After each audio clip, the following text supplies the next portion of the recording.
देखिए, ये तो आप कम लोग देख रहे हैं। जैसे हमें फ़ोन कॉल जा रहा है, मैं Kashmir all Kashmir transport confederation का चेयरमैन हूँ, मैं नेतृत्व कर रहा हूँ कश्मीर ट्रांसपोर्ट को। इससे ज़्यादा लोग आते, लेकिन एक तो गाड़ियाँ उनको नहीं मिली, दूसरा उनको जो टिकट्स है वो अवेलेबल नहीं हो पाई।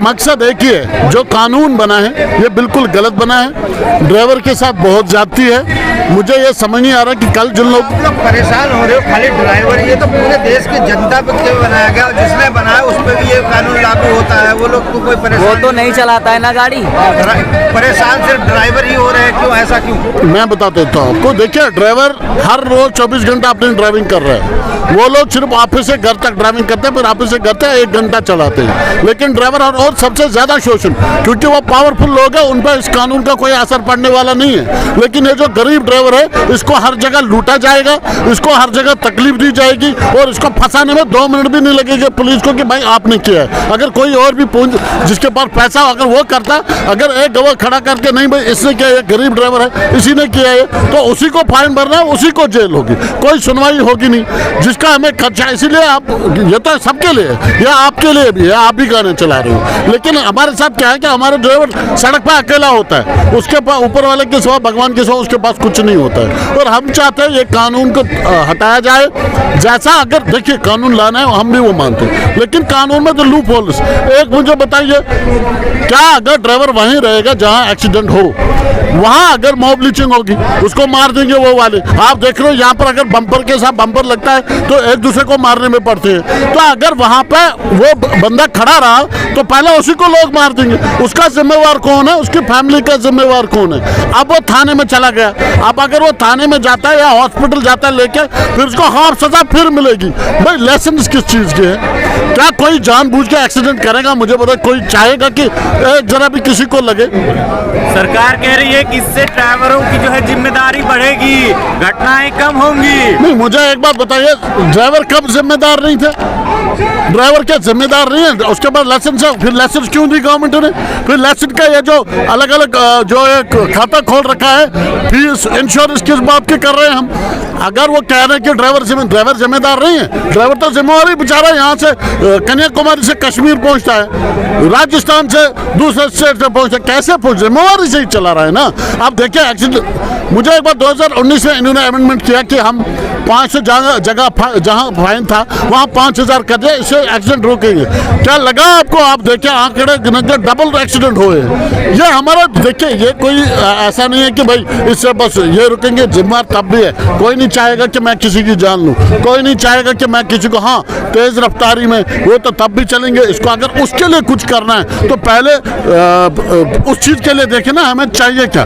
रोड स्पीड ब्रेकर्स, कहाँ कहाँ इनको एक्सीडेंट होते हैं, रोड ऑडिट्स होने चाहिए। ये उठ के ड्राइवर पे मार देंगे, कहाँ से, कौन सा इंसाफ है भाई? तो आप लोग क्या चाह रहे हैं, इस कानून में बदलाव हो कि किस तरीके के कानून लाया जाए? देखिए, जो पहले था जुर्माना ये डाले, अगर कोई एक्सीडेंट कर रहा है जानबूझ के उसको जुर्माना डाले, लेकिन इतना भी नहीं कि आप उसको मार ही दो। लेकिन मुझे ये समझ नहीं आ रहा, हम इंश्योरेंस कर किस लिए?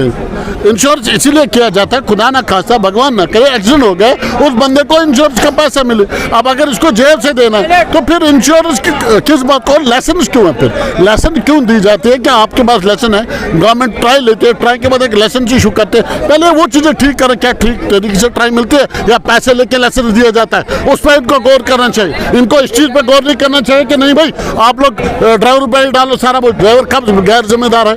कब ड्राइवर 4-4 दिन रात को निकलकर एक्सीडेंट मारा जाता है, उसके लिए कोई सुविधा है? क्या दिया है इन्होंने ड्राइवर को? कह रही है अभी तो हमने कानून को ठंडे बस्ते में डाल के रखा हुआ है, ये पहले से ही सारे ट्रक ड्राइवर और बस ड्राइवर, कमर्शियल वाहनों के लोग। देखिए, 70 साल से ड्राइवरों का शोषण हुआ है, कभी ड्राइवरों ने आवाज नहीं उठाई है। इस बार ये सोच रहे कि ये चुप करके बैठेंगे, हमें पता है कानून बना है, अब राष्ट्रपति से निकल के आएगा वो तो बन गया, रोकने वाला कोई नहीं है। ये ना सोचा, आज पुराने जैसे ड्राइवर बैठे हैं भाई, आज पढ़े लिखे ड्राइवर है, उनको पता है क्या होता है। अगर सरकार नहीं हटाती है कानून को तो आगे क्या रूपरेखा होगी? आगे जो रूपरेखा होगी वो आप देख रहे हो, नेशनल टीम जितने भी स्टेट्स के प्रधान यहाँ पर बैठे हैं, एक फैसला लिया जाएगा जो उनके द्वारा लिया, जिस पर हम अमल करेंगे और आगे जाके आपको उसी तरीके से हम बताएंगे कि आगे होगा क्या। जी, मैं जम्मू कश्मीर से हूँ, अब्दुल रशीद है नाम मेरा। हम इसलिए यहाँ नई दिल्ली में आपके इस जंतर मंदिर पे आज पीसफुल प्रोटेस्ट के लिए जमा हो गए हैं कि जो ये काला कानून हम पे थोप दिया गया है, हमें कतई ये बर्दाश्त नहीं है। क्योंकि ये जो नहीं है क्योंकि जो ये ड्राइवर तबका है, ये एक बिल्कुल गरीबी के सतह के नीचे जिंदगी अपनी गुजर बसर करने वाले हैं। मैं कश्मीर से कन्याकुमारी जाऊँ ट्रक लेकर, मेरा वहाँ खुदा ना करे कोई एक्सीडेंट हो गया, मैं 10 साल वहाँ बांध रहा तो मेरे बच्चे जीते जी अनाथ हो गए। नहीं, वो कह रहे हैं ट्रक ड्राइवर बस ड्राइवर शराब पीना कम कर देंगे और जिम्मेदारी से गाड़ियों को चलाएंगे, एक्सीडेंट कम। ये शराब बनाना ही बंद करे ना, ये तो शराब बनाना ही बंद करे, कोई पिएगा ही नहीं। शराब की फैक्ट्रियां बंद करते हैं, कारखाने बंद, यही जहर रखते हैं बाजार में, यही बोलते हैं क्यों पी रहे हो, क्यों खुदकशी कर रहे हो।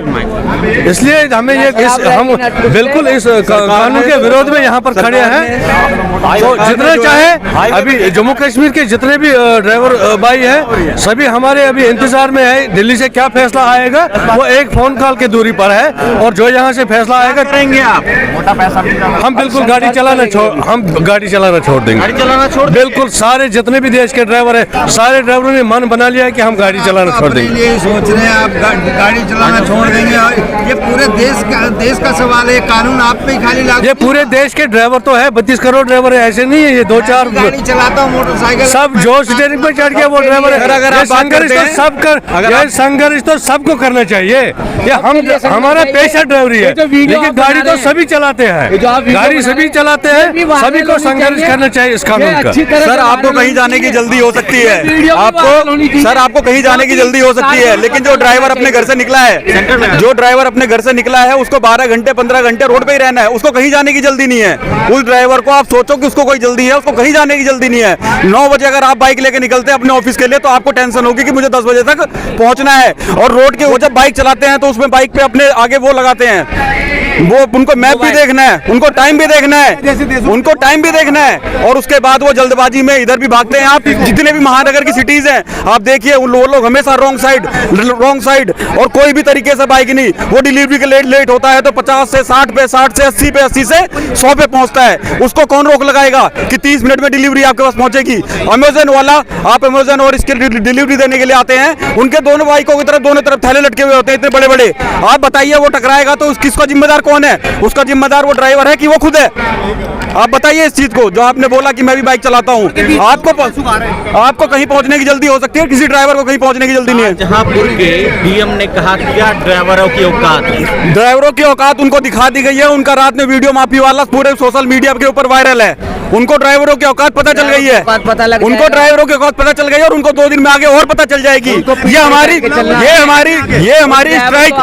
हमारी स्ट्राइक 3 दिन और चलेगी, उनको अपनी औकात पता चल जाएगी। और मैं मीडिया का एक चीज के लिए धन्यवाद देना चाहता हूँ, सभी साथी सुने, मैं मीडिया का एक चीज के लिए धन्यवाद देना चाहता हूँ। मीडिया जो है इस खबर को दबाना चाहती थी, लेकिन वो जल्दबाजी में ब्रेकिंग न्यूज के चक्कर में उन्होंने क्या बोला कि ये जो है ट्रांसपोर्टरों ने अपनी हड़ताल वापस ले ली है। लेकिन ये हड़ताल ट्रांसपोर्टरों की थी ही नहीं, ये हड़ताल ट्रांसपोर्टरों की थी ही नहीं, ये हड़ताल ड्राइवरों की थी। कश्मीर से लेकर कन्याकुमारी तक जो लोग वहां मीटिंग करने बैठे थे वो बता दें कि कश्मीर से लेकर कन्याकुमारी तक उन्होंने किसी एक ड्राइवर से बात करी है? क्या हमारी मांगे थी, क्या नहीं थी, उन्होंने किस एक ड्राइवर से बात करी है? उन्होंने किसी एक सिंगल ड्राइवर से बात नहीं करी है। ये खाली एक जबरदस्ती जो है वहां पर हमारा ड्राइवरों का माहौल बिगाड़ने के लिए बोला गया है। और ट्रांसपोर्टरों की कोई हड़ताल होगी, उन्होंने धरना खत्म करने की कोशिश की जा रही थी। लेकिन मैं आपके माध्यम से बताना चाहूंगा कि पूरे देश के अंदर ये स्टीयरिंग छोड़ो आंदोलन चालू था, चालू है और चालू रहेगा जब तक कि सरकार की तरफ से कोई वीडियो और बयान दिल्ली की कोई झुकने का प्लान नहीं है, कोई झुकने का प्लान नहीं। कानून को तो हम देखिए इस तरीके से देख रहे हैं कि ये जो सरकार है ये सत्ता के नशे में आके पागल हो चुकी है और अपनी मनमानी कर रही है। देखिए हर किसी घर में एक ना एक ड्राइवर है, ठीक है, हम भी गाड़ी चलाते हैं, आप लोग भी गाड़ी चलाते होंगे, हर कोई एक ना एक घर में एक ना एक ड्राइवर है। लेकिन ये सरकार जो है ना मानसिक रूप से पागल हो गई है और सत्ता के नशे में आकर के। तो मैं ये चाहूँगा ये सरकार जो है जैसा भी लागू करने वाली है इसे वापस ले, क्योंकि ड्राइवर अगर अपनी पे आ गया तो पूरा रोड जाम होगा और कोई भी गाड़ियाँ और कोई भी मंत्री कोई भी नेता जो अपने आप को है ना राजा समझ रहे देश का, उनको निकलने नहीं दिया जाएगा उनके घरों से।